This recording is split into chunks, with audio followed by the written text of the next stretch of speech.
ನನ್ನಲ್ಲಿರ್ತಕ್ಕಂಥ ಟ್ಯಾಲೆಂಟಿಗೆ ಬೆಲೆ ಕಟ್ಟಕ್ಕಾಗಲ್ಲ. 2,25,000 ಮಿನಿಮಮ್ ಆಗಿ ಒಂದು 100 ರೂಪಾಯಿ ಕೊಟ್ರೆ 10 ಪೈಸೆಗೆ ಸಮಾನ ಅಂತ. ಅಲ್ಲಿ ಸ್ಟಾರ್ಟ್ ಆಯ್ತು ನನ್ನ ಜರ್ನಿ. ಅಲ್ಲಿಂದನೇ ಸ್ಟಾರ್ಟ್ ಆಗಿದ್ದು. 2003ರಿಂದ 2008ವರೆಗೂ 5 ವರ್ಷ ನಾನು ಅಭ್ಯಾಸ ಮಾಡಿದ್ದೀನಿ ಅಲ್ಲಿ. ಸೊ 5 ವರ್ಷದಲ್ಲಿ ನಾನು ಏನೇನು ಅನ್ಕೊಂಡಿದ್ದೆ ಅಷ್ಟು ಒಂದು ಸಾಧನೆ ರೂಪದಲ್ಲಿ ಹೊರಹೊಮ್ಮಿದ್ದು ನನ್ನ ಕಡೆಯಿಂದ. ಒಂದಿಷ್ಟು ಕೆಲವೊಂದು ಪ್ರಶಸ್ತಿಗಳು ಬರೋದಾಗಿರ್ಬೋದು, ಕೆಲವೊಂದು ಎಕ್ಸಿಬಿಷನ್ಸ್ಗೆ ನಾನು ಪೇಂಟಿಂಗ್ ಸಿಲೆಕ್ಟ್ ಆಗೋದಾಗಿರ್ಬೋದು, ಮತ್ತು ಹೊರಗಡೆ ಒಂದು ಜನರಿಗೆ ಅವೇರ್ನೆಸ್ ಮೂಡಿಸ್ತಕ್ಕಂಥ ಒಂದು ಕಾರ್ಯಕ್ರಮಗಳು ಪಾಲ್ಗೊಳ್ಳೋಕೆ ಆಗಿರ್ಬೋದು. ಸೊ ಇವೆಲ್ಲ ಒಂದು ನನ್ನ ದಾರಿಗಳಿಗೆ ಹೊಳಪು ಬರ್ತಾನೆ ಹೋಯ್ತು 5 ವರ್ಷದಲ್ಲಿ. ಸೊ ಆ ರಂಗದಲ್ಲಿ ಆಮೇಲೆ ಅದಾದ ನಂತರ ನಾನು ಮಾಸ್ಟರ್ ಡಿಗ್ರಿ ಮಾಡಬೇಕಂತ ಬಯಸಿದೆ. ಸೊ ಮಾಸ್ಟರ್ ಡಿಗ್ರಿ ಮಾಡಲಿಕ್ಕೆ ಬೆಂಗಳೂರು ಕಡೆ ಪ್ರಯಾಣ ಬೆಳೆಸಿದ್ವಿ ನಾವು. ಬೆಂಗಳೂರು ಜ್ಞಾನ ಭಾರತಿಯಲ್ಲಿ ಅಪ್ಲಿಕೇಶನ್ ಮಾಡ್ಕೊಂಡ್ವಿ. ಅಲ್ಲಿ ಫೀಸ್ ಸ್ಟ್ರಕ್ಚರ್ ಎಲ್ಲ ಕಡಿಮೆ ಆಯಿತು ಅಂತಂದ್ಬಿಟ್ಟು. ಸೊ ಅಲ್ಲಿ 2 ವರ್ಷ ಸ್ಕಲ್ಪ್ಚರಲ್ಲಿ ಮಾಸ್ಟರ್ಸ್ ಅಧ್ಯಯನ ಮಾಡಿದ್ದೀನಿ ನಾನು. ಅದಾದ ನಂತರ ಅಲ್ಲಿ ನನಗೆ ಗೋಲ್ಡ್ ಮೆಡಲಿಸ್ಟ್ ಕೊಟ್ಟರು. ಮಾಸ್ಟರ್ ಆಫ್ ವಿಜುವಲ್ ಆರ್ಟಲ್ಲಿ ನಾನು ಗೋಲ್ಡ್ ಮೆಡಲಿಸ್ಟು 2010 ಬ್ಯಾಚಿಂದ, ಬೆಂಗಳೂರು ಯೂನಿವರ್ಸಿಟಿ ಬ್ಯಾಚಿಂದ. ಸೊ ಅದಾದ ನಂತರ ನಾನು ಮತ್ತೆ ಬೆಂಗಳೂರಲ್ಲಿ 1 ವರ್ಷ ನಾನು ಈ ಬೇರೆ ಬೇರೆ ಇಂಟೀರಿಯರ್ ಡೆಕೋರೇಟ್ರು ಅಥವಾ ಗಾರ್ಡನ್ ಸ್ಕಲ್ಪ್ಚರ್ಸ್ ಈ ಥರ ಎಲ್ಲ ಕೆಲಸ ಮಾಡ್ತಾ ಇದ್ವಿ ಓನಾಗಿ. ಅದಾದ ನಂತರ ಮತ್ತೆ ಇಲ್ಲಿ ಪೇರೆಂಟ್ಸ್ ಎಲ್ಲ ಇಲ್ಲಿ ಊರಲ್ಲಿದ್ದರು. ಸೊ ಹಾಗಾಗಿ ಅವ್ರಿಗೆ ಬೆಂಗಳೂರು ಬರ್ಲಿಕ್ಕೆ ಆ ಥರ ಏನೂ ಅನಿಸಿದ್ದಿಲ್ಲ. ಸೊ ಹಾಗಾಗಿ ನಾವೇ ಅಲ್ಲಿಂದ ವಾಪಸ್ ಈ ಕಡೆ ಬಂದ್ಬಿಟ್ಟು ಇಲ್ಲೇ ವರ್ಕ್ಶಾಪ್ ಮಾಡ್ಕೊಂಡಿದ್ವಿ. ಸೊ ಇಲ್ಲಿಂದನೇ ನಮ್ಮ ಕೆಲಸ ಕಾರ್ಯಗಳೆಲ್ಲ ಬೇರೆ ಬೇರೆ ದೇಶದವರೆಗೂ ರೀಚ್ ಆಗ್ತಾ ಇದಾವೆ. ಬೇರೆ ಈಗ ಔಟ್ ಆಫ್ ಕಂಟ್ರಿ ಅಂತ ಹೇಳಿದ್ರೆ ಯಾವ ದೇಶಕ್ಕೆಲ್ಲ? ಔಟ್ ಆಫ್ ಕಂಟ್ರಿ ಅಂತಂದರೆ ನಾನು ಈಗ ಸಿಂಗಾಪುರದಲ್ಲಿದ್ದಾವೆ, ಇದರಲ್ಲಿ ಯಾರು ಕೊರಿಯನ್ಸ್ದಲ್ಲಿದ್ದಾವಲ್ಲ ಅಲ್ಲಿ ಕಲೆಕ್ಷನ್ಸ್ ಇದ್ದಾವೆ. ಹೀಗೆ ಒಂದಿಷ್ಟು ದೇಶದಲ್ಲಿ ಕಲೆಕ್ಷನ್ಸ್ ಇದ್ದಾವೆ ನಾನು ಮಾಡಿದಂಥ ಕೆಲಸಗಳು. ಮತ್ತು ಅವ್ರ ಜೊತೆಗೆ ಅವರು ಇಲ್ಲಿಗೆ ಬಂದುಬಿಟ್ಟು ಭಾರತಕ್ಕೆ ಬಂದುಬಿಟ್ಟು ಅವರೊಟ್ಟಿಗೆ 1-1.5 ತಿಂಗಳ ತನಕ ನಾವು ಕಲ್ಚರಲ್ ಎಕ್ಸ್ಚೇಂಜ್ ಅಂತಂದ್ಬಿಟ್ಟು ಒಂದು ಕ್ಯಾಂಪ್ ಮಾಡ್ತಾ ಇರ್ತೀವಿ. ಸೊ ಅದು ಬೇರೆ ಬೇರೆ ಮಾಧ್ಯಮದಲ್ಲಿ ಪಿಂಗಾಣಿ, ಟೆರಕೋಟ ಈ ಥರ ಬೇರೆ ಬೇರೆ ಮಾಧ್ಯಮಗಳು ಇರ್ತವೆ. ಆ ಮಾಧ್ಯಮದಲ್ಲಿ ವರ್ಕ್ಶಾಪ್ಗಳನ್ನ ಮಾಡಿಬಿಟ್ಟು ಕಲ್ಚರಲ್ ಎಕ್ಸ್ಚೇಂಜ್ ಕ್ಯಾಂಪ್ಗಳು ಕೂಡ ಆಗಿರ್ತವೆ. ಸೊ ಇದರಲ್ಲಿ ಮೇನ್ ಆಗಿ ಒಂದು ಹೇಳ್ಬೇಕಂತಂದರೆ ನನ್ನ ಅನುಭವದಲ್ಲಿ ತಿಹಾರ್ ಜೈಲ್ಗೆ ನಾನು ಹೋಗಿದ್ದು. ತಿಹಾರ್ ಜೈಲ್ಗೆ ಕೈದಿ ಆಗಿಲ್ಲ, ಅದು ಗೆಸ್ಟ್ ಆಗಿ ಹೋಗಿದ್ವಿ. ಸೊ ಒಂದು 15 ದಿವಸಗಳ ಕಾಲ ಅಲ್ಲಿರ್ತಕ್ಕಂಥ ಖೈದಿಗಳಿಗೆ ಮನೆ ಪರಿವರ್ತನೆ ಮಾಡ್ಬೇಕಂತಂದ್ಬಿಟ್ಟು ನಾನು ನನ್ನಲ್ಲಿರ್ತಕ್ಕಂಥ ಜ್ಞಾನನ ಅವರಿಗೆ ದಾರಿ ಇರೋ ಥರ ಒಂದು ವರ್ಕ್ಶಾಪ್ಗಳು ಮಾಡ್ತಾ ಇದ್ವಿ. ಸೊ ಅದು ನನ್ನ ಜೀವನದಲ್ಲಿ ಮರಿಲಾರದ ಘಟನೆಗಳು. ಶಿಲ್ಪಕಲೆ ಮುಖ, ಚಿತ್ರಶಿಲ್ಪ ಎರಡರ ಮುಖಾಂತರ ಅವ್ರು ಮನೆ ಪರಿವರ್ತನೆ ಮಾಡೋ ಒಂದು ಕೆಲಸನ ಕಾಲಾವಕಾಶ ಕೊಟ್ಟಿದ್ದರು ನಮಗೆ. Great sir, great. ನಾನು ಇನ್ಸ್ಪೈರ್ ಆಗುವಂಥದ್ದು ಪರ್ಸನಲಿ. ಸರ್ ನೆಕ್ಸ್ಟು ಇಡೀ ಕರ್ನಾಟಕ ಜನತೆಗೆ ಸರ್ ಆಲ್ರೆಡಿ ಗೊತ್ತಿರುವಂಥ ವಿಚಾರ. ಸರ್ನ ನೋಡಿರ್ತೀವಿ ಎಲ್ಲಿ ಅಂದರೆ ಮಜೆಟ್ ಆಗಿಸ್ ಒಂದು ಎಪಿಸೋಡಲ್ಲಿ ಸೃಜನ್ ಸರ್ ಅವರೇ ಇವ್ರನ್ನ ಕರೆಸ್ಕೊಂಡಿದ್ದಾರೆ. ಸರ್ ಅಲ್ಲಿ ಎಕ್ಸ್ಪೀರಿಯನ್ಸ್ ಆಗಿತ್ತು, ಅಲ್ಲಿ ಹೋಗಿ ಬಂದ ಮೇಲೆ ಅಥವಾ ಅಲ್ಲಿ ಒಂದು ಎಪಿಸೋಡ್ ಬಗ್ಗೆ? ತುಂಬಾ ಚೆನ್ನಾಗಿತ್ತು. ಆ್ಯಕ್ಚುಲಿ ಸೃಜನ್ ಸರ್ ಅವ್ರದ್ದೆಲ್ಲ ಏನಂತಂದ್ರೆ ಈಗ ಹೊಸ ಮೂವೀಸ್, ಯಂಗ್ಸ್ಟರ್ಸ್ ಮೂವೀಸ್ ಅವು ಇವು ಬರ್ತಾವಲ್ಲ, ಅವನ್ನೆಲ್ಲ ನಿಜವಾಗ್ಲೂ ಒಂದು ಪ್ರಮೋಟ್ ಮಾಡೋಕ್ಕಂತ ಒಂದು ವೇದಿಕೆ ಅಂತ ಕ್ರಿಯೇಟ್ ಮಾಡಿದ್ರು ಅವಾಗ. ಸೊ ಅದರಲ್ಲಿ ಕೂಡ ನನಗೂ ಒಂದು ಅವಕಾಶವನ್ನು ಕೊಟ್ಟರು. ಏನಂತಂದ್ರೆ ನನ್ನ ಟ್ಯಾಲೆಂಟನ್ನು ಇದು ಮಾಡಿ, ಇಲ್ಲ ನಿಮ್ಮ ಟ್ಯಾಲೆಂಟ್ ತುಂಬ ಚೆನ್ನಾಗಿದೆ, ಅದನ್ನೊಂದು ಎಕ್ಸ್ಪ್ಲೋರ್ ಮಾಡೋಣ ನಮ್ಮ ಇದರಲ್ಲಿ ಅಂತಂದ್ಬಿಟ್ಟು ಅವಕಾಶ ಕೊಟ್ಟಿದ್ದು. ಅದೇ ಯಾಕೆ ಅವಕಾಶಗಳು ಸಿಕ್ಕು ಅಂತಂದರೆ, ನಾನು ಒಂದು 1/2 to 45 ಮಿನಿಟ್ಸಲ್ಲಿ ಒಬ್ಬರ ಶಿಲ್ಪವನ್ನು ಮಣ್ಣಲ್ಲಿ ತದ್ರೂಪವನ್ನು ಮಾಡ್ತಕ್ಕಂಥ ಒಂದು ಚಾತುರ್ಯ ನನ್ನ ಹ್ಯಾಂಡಲ್ ಇದೆ. ಸೊ ಅದು ಅಲ್ಲಿ ವರ್ಕೌಟ್ ಮಾಡಿದ್ದು. ಎಷ್ಟು ಸರ್ ಹೇಳಿ ಅದು?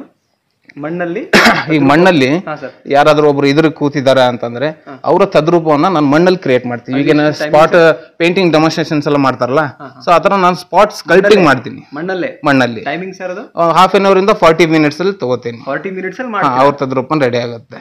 ಸೊ ಈ ಒಂದು ಏನು ಮ್ಯಾಜಿಕ್ ಅಂತ ಹೇಳ್ತಾರಲ್ಲ, ಮ್ಯಾಜಿಕ್ ಟ್ಯಾಲೆಂಟ್ ಅಂತ. ಸೊ ಇದು ನನ್ಗಲ್ಲಿ ಅವಕಾಶ ಕೊಟ್ಟರು ಮಜಾ ಟಕೀಸಲ್ಲಿ.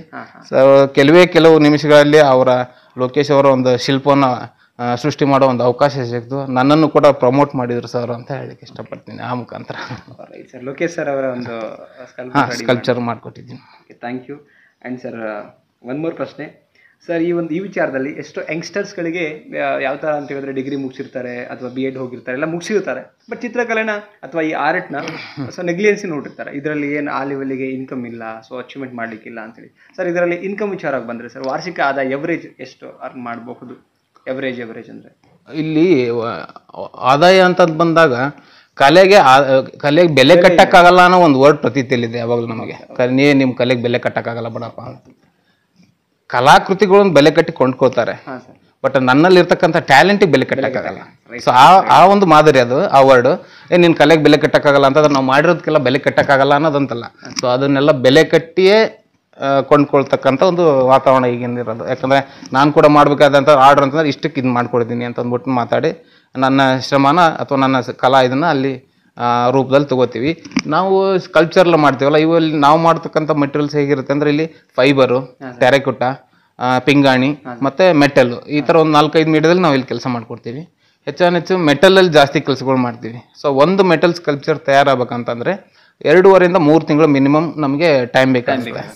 ಅದು ಮೊದಲು ಮಣ್ಣಲ್ಲಿ ಮಾಡಿ, ಮಣ್ಣಲ್ಲೆಲ್ಲ ಆಕಾರ ನೀಟಾಗಿ ಬಂದಿದೆ ಅಂದಮೇಲೆ ಅವರು ಕೊಟ್ಟವರು ಕೂಡ ಅವ್ರು ಬಂದು ನೋಡಿ, ಓ ನನಗೆ ಚೆನ್ನಾಗಿ ಬಂದಿದೆ ಇದು, ಓಕೆ ನನಗೂ ಅಂತಂತ ಓಕೆ ಕೊಟ್ಟ ಮೇಲೆ ಅದನ್ನು ಮೋಲ್ಡ್ ಮುಖಾಂತರ ಫೈಬರಿಗೆ ಕನ್ವರ್ಟ್ ಮಾಡ್ಕೋತೀವಿ. ಸೊ ಆ ಫೈಬರಿಂದ ಮತ್ತೆ ಸ್ಯಾಂಡ್ ಮೋಲ್ಡ್ ಮುಖಾಂತರ ಮೆಟಲಿಗೆ ಕನ್ವರ್ಟ್ ಮಾಡ್ತೀವಿ. ಮೆಟಲ್ನೆಲ್ಲ ಫಿನಿಶ್ ಮಾಡಿಬಿಟ್ಟು ಅವ್ರಿಗೆ ಎಲ್ಲಿ ಬೇಕಾಗಿರ್ತ ಗ್ರೌಂಡ್ ಇನ್ಸ್ಟಾಲೇಷನ್ ಅಲ್ಲಿ ಹೀಗೆ ಇನ್ಸ್ಟಾಲೇಷನ್ ಕೊಡ್ತೀವಿ. ಸೊ ಈ ಒಂದು ಪ್ರೋಸೆಸ್ಗೆ ನಾವು 2-2.5 ಅಡಿಯ ಮೂರ್ತಿಗಳನ್ನು 2 ಲಕ್ಷ, 2,25,000, 2.5 ಲಕ್ಷ ಈ ಥರ ನಾವು ಚಾರ್ಜ್ ಮಾಡಿರ್ತೀವಿ. ಒಂದೊಂದು ಮೂರ್ತಿಗೆ ಚಾರ್ಜ್ ಮಾಡಿರ್ತೀವಿ.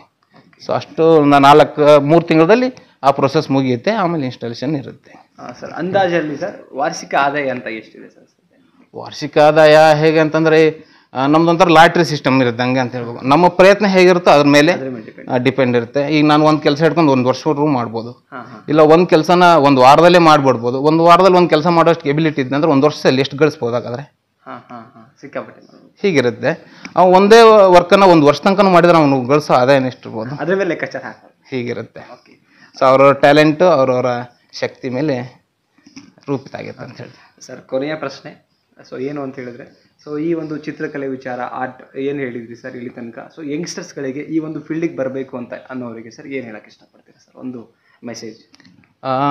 ಯಂಗ್ಸ್ಟರ್ಸ್ಗೆ ಅಂತ ಅನ್ನೋಕ್ಕೆ ಏನು ಹೇಳ್ಬೇಕಂತಂದರೆ, ಇವಾಗಿಂದ ಪ್ರೆಸೆಂಟ್ ಏನು ದುನಿಯಾ ಇದೆಯಲ್ಲ, ಅಂದರೆ ಜನ್ರೇಷನ್ ಅಂತ ಹೇಳ್ತೀವಿ ನಾವು. ಈ ನಮ್ಮ ಕಾಲಘಟ್ಟದಲ್ಲಿ 10 ಪೈಸೆಗೆ ಎಷ್ಟು ಬೆಲೆ ಇತ್ತು, ಇವಾಗಿನ ಕಾಲದಲ್ಲಿ ಆ 10 ಪೈಸೆಗೆ ಎಷ್ಟು ಬೆಲೆ ಇದೆ ಅಂತ ನೀವೇ ಅರ್ಥ ಮಾಡ್ಕೋಬೋದು. ಸೊ ನಿಮಗೀಗ ಮಿನಿಮಮ್ ಆಗಿ ಒಂದು 100 ರೂಪಾಯಿ ಕೊಟ್ಟರೆ 10 ಪೈಸೆಗೆ ಸಮಾನ ಅಂತ ನನಗನ್ಸುತ್ತೆ.